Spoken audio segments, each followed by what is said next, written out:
Il est entré une fois pour toutes dans le lieu très saint, avec son propre sang, ayant obtenu pour nous une rédemption éternelle. Hébreux 9:12. Voici une porte était ouverte dans le ciel, et je vis au milieu du trône un agneau qui se tenait là comme immolé. Apocalypse 4, 1, 5, 6. Nous trouvons au livre de l'Apocalypse toute une série de tableaux décrivant l'avènement du Seigneur Jésus-Christ, lorsqu'avec les anges de sa puissance, il jugera ceux qui auront refusé d'obéir à l'Évangile. Dès les premières lignes, nous sommes avertis que la révélation des choses qui doivent bientôt arriver fut donnée par Dieu à Jésus-Christ, pour qu'il les communiquât à ses serviteurs. Et c'est l'apôtre Jean que le Seigneur choisit pour nous les transmettre. Saül de Tarse avait été appelé pour porter au monde le message de l'amour. Jésus s'était révélé à lui.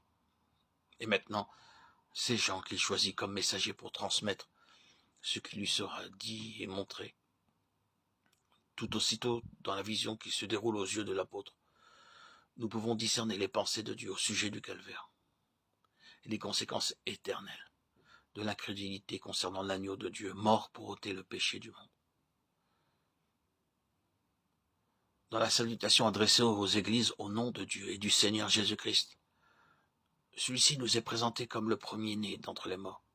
Ceux auxquels Jean s'adresse sont les aimés du Seigneur, les délivrés du péché par le sang versé. Apocalypse 1, 4, 6. Ce Sauveur, mort pour eux, est retourné au ciel.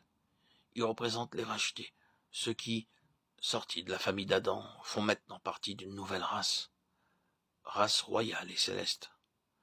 Par le sang versé pour eux, par leur mort avec le crucifié, ils sont dès maintenant rois et sacrificateurs pour Dieu, héritiers de Dieu, morts pour ôter le péché du monde.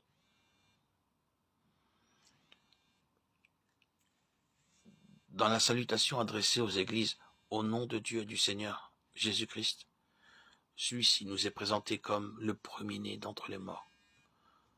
Ceux auxquels Jean s'adresse sont les aimés du Seigneur, les délivrés du péché par le sang versé. Apocalypse 1, 4, 6. Ce Sauveur, mort pour eux et retourné au ciel. Il représente les rachetés, ceux qui sont sortis de la famille d'Adam font maintenant partie d'une nouvelle race royale et céleste, par le sang versé pour eux, par leur mort avec le crucifié. Ils sont dès maintenant rois et sacrificateurs pour Dieu, héritiers de Dieu, co-héritiers avec Christ. Apocalypse 1, 5, 6.